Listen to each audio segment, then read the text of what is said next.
Welcome to tonight's London Luminaries lecture series, the last one of 14 heritage organisations working together collaboratively to celebrate our collective history.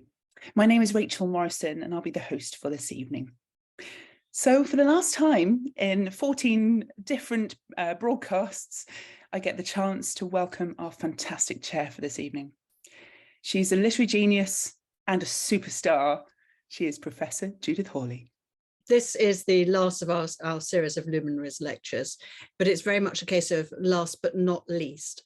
I'm delighted to round off this rich banquet of delights with our talk tonight from Pitzhanger Manor, one of our most westerly Luminaries venues, and another of our places which has got a long and varied history and now is very much a beloved part of a local community, having been built as quite a special place for a very special person.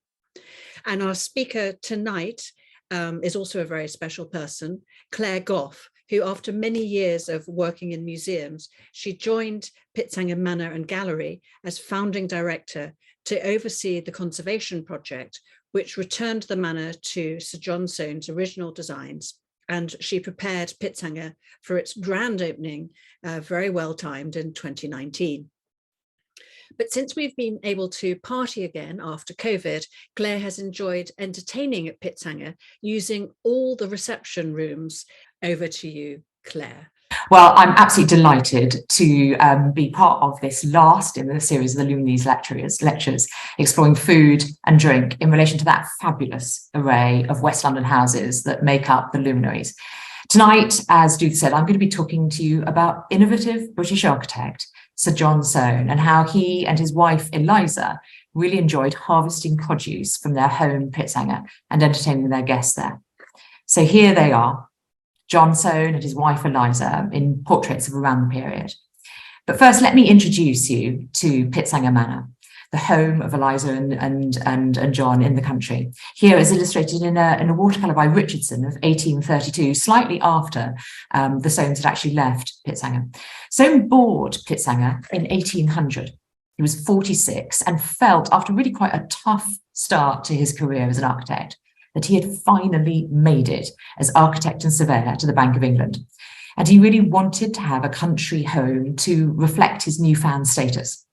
But it was really important to him that he could use it as a place to show off to his clients and friends in the hope that, having visited, they would be inspired to commission from him architecture for their own homes.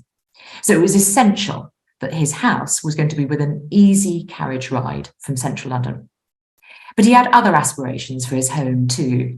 He wanted a place to be able to show off his growing and rather eclectic collection of art and artefacts, ranging from the classical period of Greek and Roman artefacts through to contemporary art by the likes of Hogarth and his great friend, J.M.W. Turner.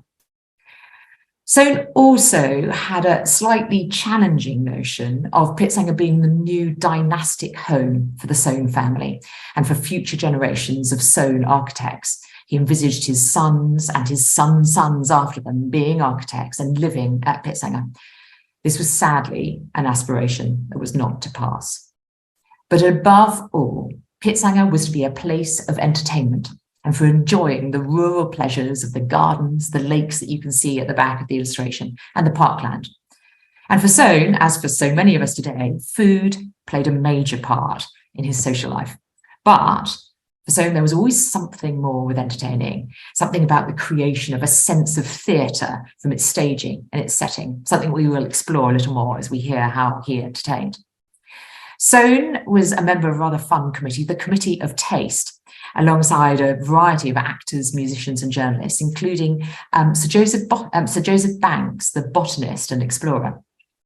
This group of people advised on fashionable recipes of the day, dishes, many of which would have incorporated vegetables and fish that Soane would have harvested at Pitzhanger. Now, one of the wonderful things about Soane is that he kept an incredible archive of all his papers, from diaries and account books and receipts. And from this, we're able to piece together really rather a fascinating insight into his gardening and entertaining at Pitzhanger.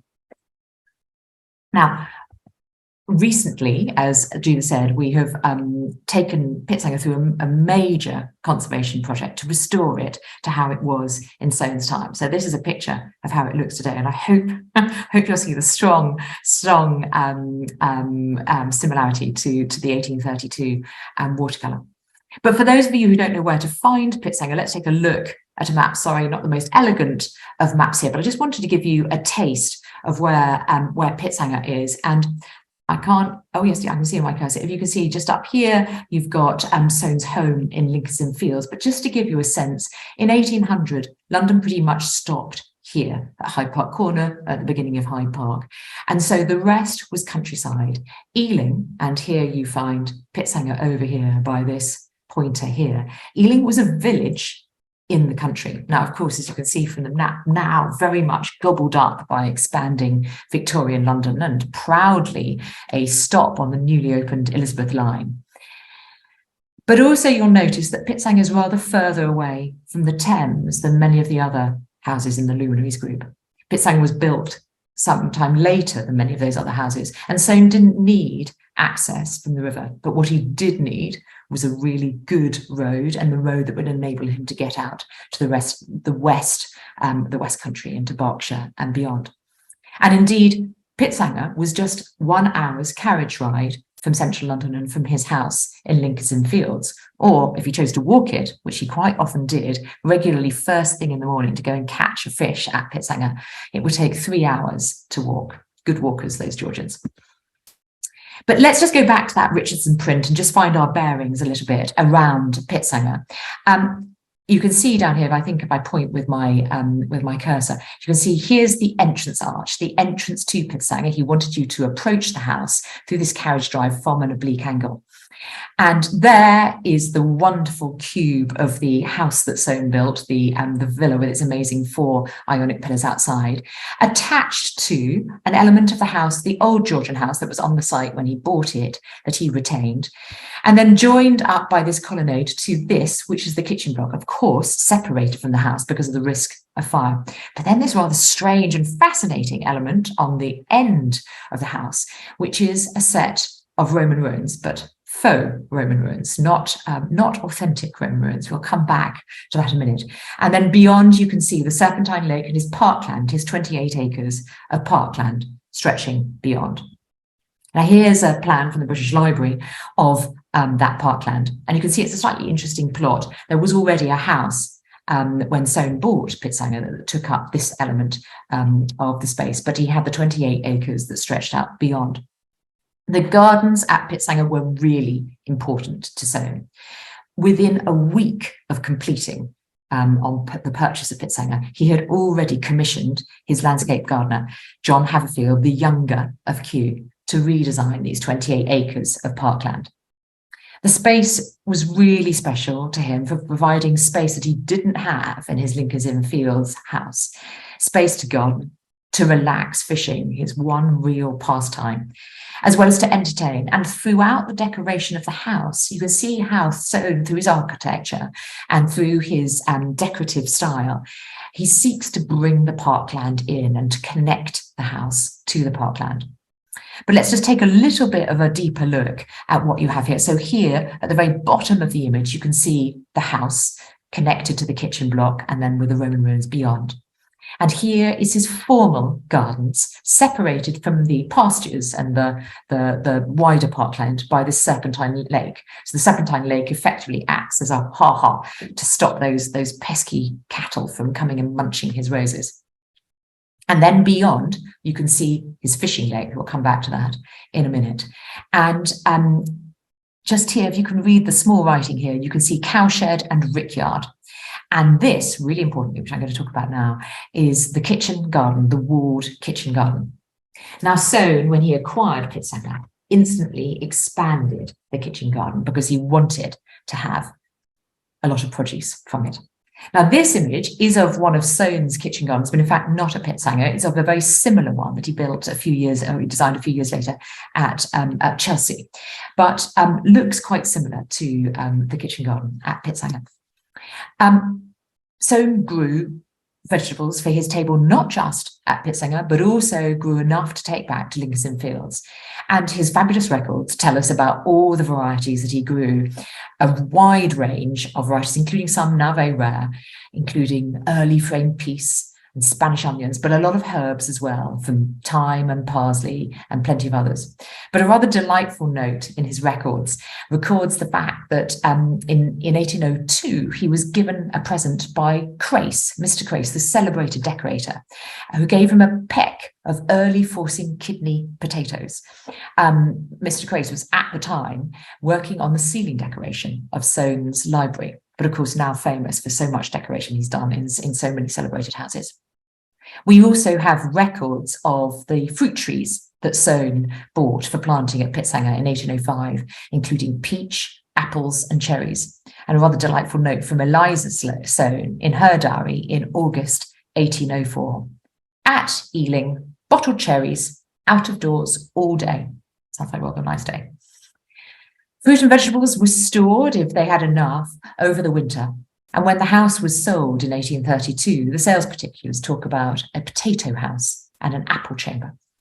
So here's a picture of the walled garden as it is today. I'm afraid literally today, and it was quite a cloudy day today, so not the brightest of pictures, but you can see the raised beds. And if you look through the picture, you can see there the walled garden, and just peeping out over the top of it, there is the back of Pitzhanger. But on a slightly happier, brighter, cheerier, sunny day, here is the view of Soane's parkland from the house, in fact, from Soane's bedroom, a fabulous bedroom window and view to wake up to. And you can see the Serpentine Lake in the front of the picture, flanked by those two fabulous cedar trees. The cedar trees were the only bit of the gardens that Soane kept from the previous site. Everything else was remodelled by Haverfield. Really sadly, they're both there, but the one on the left was very, very badly damaged by Storm Eunice earlier this year. So it now looks rather dramatically different, but it is still alive, and we're hoping to conserve it. But what you can't see through the trees at the back is that there is a second lake beyond this, the Ha-Ha. The second was his fishing lake, and a really important place for Soane. It was, as I said before, one of Soane's very few hobbies, and he loved to fish with company, particularly with his close friend, J.M.W. Turner. They would spend hours there bonding over fishing and discussing crucial topics like the fall of light on a building. Soane delightfully kept a detailed record of the number of fish he caught, regularly carp and tench, sometimes eels, and they'd all be then prepared for dinner. And here is his great friend, Turner, considerably younger than Soane, but they had an incredibly strong bond. And Soane's diary records one day, went to Ealing at 6 in the morning on Doyle's horse, caught 3 carp and retired at 2 o'clock to the bank. Quite a nice working day. But the gardens were also used not just for produce, but as a place of entertainment by the Soanes.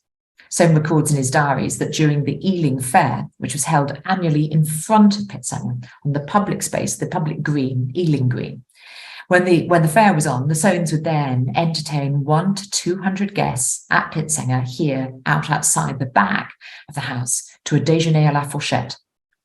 Additional guests would enjoy observing the other guests from this conservatory that you can see in the picture here. And if I show you this is a view inside the conservatory, now conserved as part of the conservation project.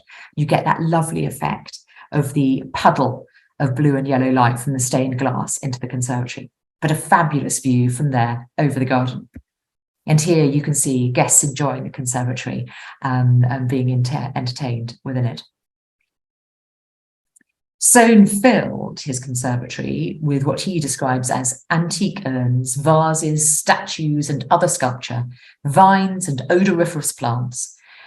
All of these were to create a dramatic effect for Soane's visitors, and particularly the impact of a wonderful scent as he walked into the room heated by the sun. He describes in his journals the whole of the effect of the conservatory producing a succession of beautiful effects, particularly when seen by moonlight or when illuminated, and the lawn enriched with company, enjoying the delights of cheerful society. Soane encouraged his guests when they were in his gardens to wander around and explore, and he hoped that they would stumble by accident on his faux Roman ruins. Their discovery, as he described, creating a constant source of intellectual enjoyment. He was very naughty, and he didn't let on that they weren't real and waited for people's reactions to them. He designed the ruins, and here you are, you can see one of his guests stumbling across them. He designed them to look as though they'd been half excavated. But besides major garden parties, the Soanes' other main form of entertainment was to have much smaller, more intimate dinners within the manor for about 11 guests. But setting the scene as the guests arrived was really important to Soane right from the moment of the first approach. This started as you arrived and went through the entrance arch. So here you see the entrance arch to Pitzhanger with the Pitzhanger Manor in the background there. And as you entered, you would see the pineapple that topped the columns of the arch, the pineapple being a symbol of hospitality. The pineapple ice also just happened to be one of Soane's favourite puddings. And of course, the eagle-eyed amongst you will instantly recognise that this column applies Soane's most trademark of designs, the canopy dome, which was many years later in the 1920s an inspiration to Gilbert Scott when he was designing, of course, the telephone box. So Soane was aiming to impress his guests from the moment they approached the house and approached this facade inspired by the Arch of Constantine in Rome. And as they walked into the entrance hall with this dramatically designed double height tribune, their eyes being drawn up to height, but also he designs at Pitzhanger, like in so many of his houses, this concept of long vistas and axes, so drawing the eyes out and beyond. If you open this door ahead of you here in the tribune, it leads into the small drawing room beyond to the conservatory and a view of the park, just as here from the breakfast room through the library to the conservatory in the park beyond. A play to make the house feel much bigger than it actually was, but also to really connect his guests with the parkland beyond. Dinner took place in Soane's eating room at Pitzhanger, here another watercolour from 1832. Soane referred to the dinners he held here somewhat pretentiously as intellectual banquets. The Soanes invited the beau monde of the day, really the height of artistic, social and intellectual society. Here's how the restored eating room looks today. Dinners took place quite early by our standards, at 4:30 if they were without guests and slightly later if they were entertaining. Mrs. Soane would set the menu in consultation with cook. She owned a copy of Farley's London Art of Cookery, published in 1783.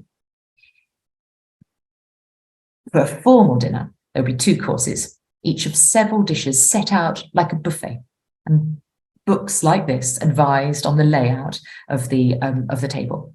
The main course would consist of a combination of a roast and vegetables, many of them from the kitchen garden, with laid out alongside them what we would consider today puddings, sweet treats and pastries. And then the dinner would end with dessert, cheese, fruit, nuts, sweetmeats and jellies. Cook would have lots of fun creating rather fantastic dishes modelled on buildings and animals. And there's one record of a rather fabulous sounding desert island with a marzipan figure standing on a bed of candy. So decorated all of the house, but particularly his eating room, with items from his collection that he hoped would stimulate conversation amongst his guests. Some of his best pieces were brought into the eating room. And these are just a couple of the eating room muses. One of them that depicts Ceres, the goddess of the harvest, a very appropriate goddess to have in the eating room. So really enjoyed his wine. But for much of the time that he was at Pitzhanger, 1800 to 1810, French wine was embargoed because of the Napoleonic Wars with France. As a result, he would mainly, while he was eating here, have served wines from Portugal. Interestingly, still referred to as red port wine, but red port wine then was much more of a table wine than the fortified wine we know today. But Soane's great love was for champagne. And one champagne in particular, when he was able to get it, was Ruinart. If I might say, quite a good choice. Of course, I am, obliged to flag that other brands are available. Close male colleagues of male companions of Soane's, particularly Turner, were invited after dinner to join him for a drink down in the Monk's dining room, a room supposedly inhabited by Soane's fantasy monk, or Padre Giovanni, as he referred to him, an idea inspired by Gothic novels of the time. Meanwhile, the ladies would retire upstairs to the upper drawing room, this rather beautiful chinoiserie room, again newly restored in the conservation project. From their records and their diaries, we do have a sense of the topics of conversation that would have been discussed over dinner. Records of talking about politics, war with France, the abolition of slavery, which is a very hot topic at the time, and of course the latest paintings that were featured in the RA's summer exhibition. But I particularly like this quote from Mrs. Soane when she was talking about the current government's relations with France and the handling of the war with France. Mrs. Soane says to Lady Bridport, "No good will be done until they choose a female parliament, for the males talk so much and do so little, and that little they do so badly." Well, I'll leave it to you to decide whether that is wise advice for our current times. Interestingly, very few of the Soane's guests were invited to stay the night. I rather suspect that Soane was such an ebullient figure that he could be the life and soul of the party one night, but rather crash and burn in the morning, and perhaps not someone that you wanted to see or he wanted to see you over breakfast. There were therefore very few bedrooms at Pitzhanger, really just for the family. But one of the few exceptions to this was JMW Turner, who was a regular visitor, and one summer in 1805 stayed at Pitzhanger every Sunday. So that's a bit of a whistle-stop tour through the Soane's entertaining at Pitzhanger. With very great regret, Soane and his wife moved out of Pitzhanger in 1810 when their family life completely fell apart and they fell out completely with their sons. Soane moved back to his house in Lincoln's Inn Fields, which he then expanded, and took all of the collection that he had acquired for Pitzhanger to the Soane houses, which you can now see in what is now the Soane Museum. But Soane never stopped thinking about Pitzhanger as his dream country home and continued to commission portraits of it for many years to come, including those Richardson's images that we've looked at this evening.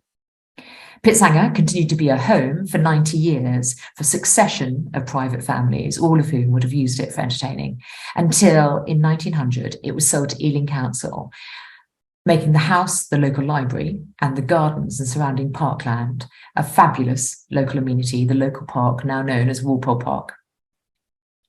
But at Pitzhanger, we continue to try to make the very best use of the garden, grounds and house in a way we hope that Soane would approve. Today, we've built a fabulous cafe in the walled garden, Soane's Kitchen.